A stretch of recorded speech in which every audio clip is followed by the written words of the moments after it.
Imagine for a moment that you are the Boston-born 49-year-old film director and executive producer Ezra Edelman. As Ezra Edelman, you were the executive producer of one of this year's finest music documentaries called Stax, Soulsville, USA, about the legendary Memphis, Tennessee label that churned out a host of some of the most influential and impactful black artists this country has ever seen. Otis Redding, Booker T and the MGs, Wilson Pickett, Sam and Dave, Isaac Hayes. Critically praised, almost universally so. Terrific documentary, one about which I may make a video soon. Imagine also that as Ezra Edelman, your 2016 documentary about O.J. Simpson, called O.J. Made in America, won an Academy Award. It won a Primetime Emmy. It has a 100% critical rating on Rotten Tomatoes based on 56 reviews. Flawless critical feedback. You spent 4 years of your life after that toiling away at a documentary about one of the most legendary black artists this planet ever will see, a guy named Prince. And that work culminates with a 9-hour-long series that you then preview for the Prince Estate. Okay, the Prince Estate, which holds the strings to the extent that they have to permit the use of Prince's music for this project. And too often, as we're about to see, the organizations around these individuals, deceased or still with us, interpret that as an opportunity to insist on the production of hagiography, just blowing praise, this glowing, rosy lensed view of the subject to the complete exclusion of anything that can be even remotely perceived as unseemly about the person. Okay? Then comes the Prince Estate's rebuke of the film, right? This film, which is only the third major movie that you have directed, okay? You've got a hell of a lot more ahead at the mere age of 49. You're starting as Ezra Edelman to really build a sterling reputation in Hollywood. And the Prince Estate lifts its nose at this documentary. It's 9-hour-long initial cut, which initially was agreed to be 6 hours long, and therein lies the rub that the Prince Estate seizes on, right? They say, well, this is only supposed to be 6 hours, it's 9 hours long, we can't have this. Most troublingly for this merely 49-year-old documentarian who's working so hard to build his reputation as a master craftsman in his field, is that the Prince Estate's rebuke of that film has led to the internet being plastered with dozens upon dozens of stories accusing you of having committed factual inaccuracies as you put together this 9-hour-long Prince documentary. Sources making this claim, by and large, are unnamed, anonymous, and not one of them provides a single example of any factual inaccuracy within your film. Okay? Not one. What's worse is that the stories that I've seen, and when this hit the news, it was an explosion. There are dozens of stories about this, mostly echoing each other, but some, like Puck and Variety, include some original reporting and do a great job with it. These stories make the point that it really isn't factual inaccuracies at all that the Prince Estate has a problem with. It's that the Prince Estate is pretending that it's factually inaccurate to portray Prince in a manner with which they subjectively disagree. And they're pretending that that makes it factually inaccurate, which is a perilously careless use of language when you consider its potential impact on the career of Ezra Edelman. Because now Ezra Edelman is twisting within the winds of all this accusatory reporting, saying that your epic Prince documentary for Netflix is ridden with factual inaccuracies, potentially tarnishing the reputation that you have worked so hard to build, and leaving you unable to really defend yourself, because how's it going to help your career to get into a public screaming match with the very estate representing the subject at the heart of this project into which you poured 4 years of your life? How's it going to help you, right? So to some extent, you just have to take it, at least in public. Think about it this way. Imagine you are someone who has worked for decades to develop a good reputation at your job in your industry, and all of a sudden vague rumors start swirling about some wrongdoing you've committed at your job, and those rumors lead to the plastering of the internet with dozens upon dozens of stories, all making this allegation that you know to be untrue, that has no clear substantiation as of now. No one is giving any specific examples that bolster these allegations being made against you of whatever wrongdoing you may have committed at your job. How would you feel about that? How might that affect your reputation going forward? How might that harm your future job prospects or your hopes of promotions in the years ahead? Look, we haven't seen the documentary. Maybe by some strange twist of fate, since making this Academy Award-winning, Emmy Award-winning documentary about O.J. Simpson, one of the most polarizing figures in the history of American society, about whom it would have been easy to commit factual inaccuracies, right? It would have been easy to fail to distinguish between the subjective and the objective in your reporting, because a documentarian also has to be a reporter, also has to be a journalist. It would have been easy to screw it up that way, but clearly it would seem he did not, given the universal praise, given the Academy Award, given the Emmy, and by the way, it was at 7.5 hours, as I mentioned in my last video on this topic, the longest documentary ever to win in the feature category, an Oscar. The only documentary to win both an Oscar and a Primetime Emmy. How might this harm your future job prospects? How might such a circumstance harm your ability perhaps to get promotions going forward? Think about how you'd feel about that. And that's why I wanted to do this follow-up on this video about the sad and tragic fate of Netflix's Prince documentary. That sad and tragic fate resulting from this tension now between the Prince estate and the director hired to produce this documentary, Ezra Edelman. Because I realized that there's more to say. This isn't just about Prince. This isn't just about Prince's music. It's not just about Prince's fans. It's not just about the Prince documentary. It's about the human being at the center of this quagmire, Ezra Edelman. Right, who has a reputation to uphold, a career ahead of him, and a project into which he has poured years of his life. Now that he's going to try to save, to say nothing of the decision that entails, because what does it mean to save the project in these circumstances? It means that Edelman has to address the following question. To what extent is he willing to compromise his artistic integrity to ensure that this documentary sees the light of day, which it almost would have to do in truncated form, right? Now, there's a publication called Puck that was the first to report on this issue with the Prince documentary, essentially as we speak, being, quote, dead in the water, as many stories I've seen characterize the situation. Puck is an outlet that bills itself as taking you, quote, inside the conversation at the nexus of Wall Street, Washington, D.C., Silicon Valley, and Hollywood. Okay?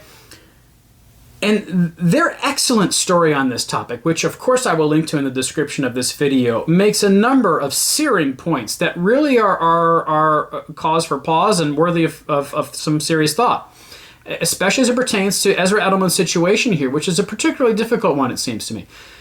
Ezra Edelman, the Puck story points out, has directed nothing since directing that Oscar and Emmy-winning documentary about O.J. Simpson. Though he did serve as executive producer of the Stacks documentary, he did serve also as executive producer of a Bill Walton documentary that came out last year. But that suggests that he is discriminating in the projects that he picks up. And also it suggests that since picking up this Prince project, he has made it almost the exclusive professional focus of in his career. Almost his exclusive professional focus since picking up this project. Okay? And the Puck piece also makes the point that the doc, quote, is said to be a truly journalistic endeavor that employs extensive use of the Grammy winner's music and archival materials. Does that sound to you like a project that's going to result in a bonanza of factual inaccuracies? Do any of these circumstances strike you as capable of yielding such an outcome? The Puck story also makes the point that the, quote, the estate argues that there are things in the film that are inaccurate and they're protective of the famously private Prince. Okay, well, those could be two entirely separate issues. It's one thing to accuse it of being factually inaccurate. It's another to be known to be protective of the famously private prince. Those two things don't necessarily go hand in hand or need to. Those actually could be opposing motives. But Netflix, the quote goes on, believes this is mostly a control issue and reflects the fact that the current executors of the estate are different from those who greenlit the project in the first place. Well, if you're watching my last video on this topic, you'll hear me talk all about the rife dysfunctionality at the heart of the Prince estate from its inception upon Prince's death on April 21st, 2016 at age 57. So take a look at that for more on that. I'm not going to rehash it here, but it's definitely worth knowing because it's important to the context of this whole travesty. So which is it? Is it a problem with factual inaccuracy or not? Because if it's not, is it not unconscionable for the Prince estate to just let all of these unnamed sources informing these I'm told statements and stories like this one I'm quoting in Puck, to just let these accusations of essentially of incompetency hang over Edelman's head to the tune of dozens of stories, bugling that allegation all over the internet? This has the potential to do Edelman real damage, does it not? And that's why I've come to see this episode as one of the most suspenseful stories in music right now, because how does this end? This Puck story claims that Netflix believes a compromise ultimately is possible. But what if no compromise ultimately is reached? And Edelman is left with a shelved project and a tarnished reputation after pouring 4 years of toil into a project that yielded a 9-hour-long documentary about the subject he was hired to explore. Again, I ask you, imagine yourself in Ezra Edelman's shoes. How would you feel about that? What would you do? The Prince estate might want to consider the legal ramifications of that, wouldn't they?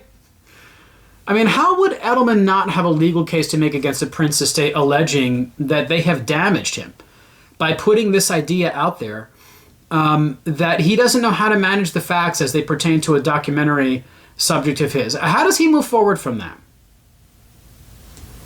The more you think about it, the more irresponsible it seems, does it not?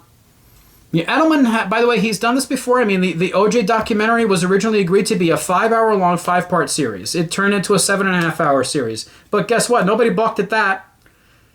Not the Academy, they gave it an Academy Award.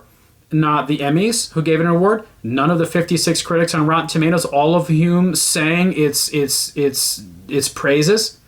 Flawless critical feedback there on Rotten Tomatoes. So why would Edelman have been given to believe that a 3-hour discrepancy would become the technicality by which the Prince estate would choose to hold hostage this project? And plenty of stories have put it that way. It's essentially being held hostage by the Prince estate at this point. The Puck piece speaks brilliantly to the bottom line here when it makes the following observation about music documentaries in general. And you've heard me going on about this. This video is yet another installment in this series, ongoing series. I've got more upcoming biopics in my sights. The Bob Dylan biopic, I'm going to have some things to say about a complete unknown with Timothée Chalamet portraying Dylan. Concerned. And I am one of the world's biggest Bob Dylan fans. And even I'm saying that. That's coming up at The Curious Listener. The Puck piece says this about music documentaries in general. Thanks to copyright law and the requirement that the artist or their family bless the sync of the artist's music with video, there's a glut of pure hagiographies, as I discussed at the top of this video. Like the recent Apple doc on Billie Eilish, or quasi-documentary series like Hulu's John Bon Jovi Opus, or there's the selective biography like the upcoming estate-approved Michael Jackson movie. I did a whole video about that a few videos ago. Go check that out. Or the new Beach Boys doc on Disney Plus. Disney Plus. Does that strike you as a platform that's going to get to the grit of a documentary subject? Probably not. It's probably going to get the Disney treatment, right? Which, as this Puck story describes it, quote, glosses over the pretty major points that Brian Wilson went crazy and the band members started suing each other. Well, Brian Wilson has worked with Disney. He's made albums of Disney songs. I believe he worked with Disney on, did he not, on his album of Gershwin covers, which is freaking beautiful, by the way, and brilliant. So listen, I mean, contrary to what the music, this quote nexus, as Puck describes it, between music and Hollywood seems to believe, I would issue this memo to the Prince estate: documentaries are not eulogies. Documentaries are not exercises in homage. They're not tributes. You know, I was really thinking, like, how would I describe the ideal approach to a music documentary? I would put it this way. They are honest, journalistically inclined explorations of this life story of a person of consequence, as Prince undoubtedly was, and anything less than that will do the man, his music, and his fans a condescending disservice. I don't see Edelman, particularly as he's described in the Puck piece, ever agreeing to such a travesty. I mean, it pains me to say this. As a huge and adoring fan of Prince, as someone who has such deep respect for the man's music, for his songwriting talent, not just his own, the songs that he wrote that became huge hits for other people. I mean, hello, Sinead O'Connor, right? Manic Monday, right? I don't think we ever see this documentary. It kills me to say that. You know, either in its 9-hour initial cut or in some bastardized form that Edelman allows to be attached to his unjustifiably tarnished name, it seems to me. And so again, like I said in my last video, and I think Prince fans watching this by and large might agree with me, this is tragic. Because the world deserves a really great, gritty, just no holds barred approach to storytelling about a man of such seismic impact as Prince absolutely had.